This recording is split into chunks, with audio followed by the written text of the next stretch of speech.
I just want there to be justice, you know, for everything, you know, all the people who were affected by it.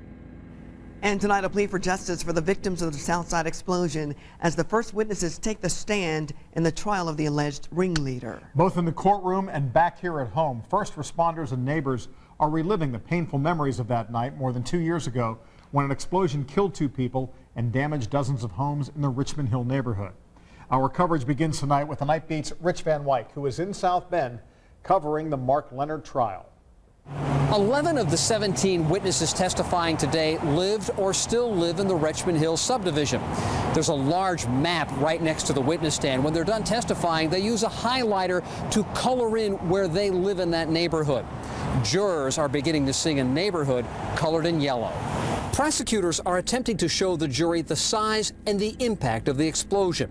After the blast, Brian Baker testified people were kind of stunned, not knowing what to do. Kind of like zombies. Another homeowner, Frank Hyatt, remembered a huge white flash, a massive percussive boom that took him off his feet. Houses that were shredded. It was silent. It kind of gave me the impression I was standing in death. Dion and Jennifer Longworth died when their home collapsed and caught fire. Firefighters fought back tears, describing the effort to save them. Battalion Chief Mark Culver.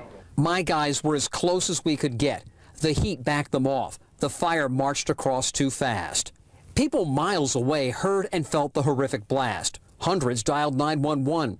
Jurors heard a fraction of those calls. Whatever it was huge, said one caller. 100 homes destroyed or damaged.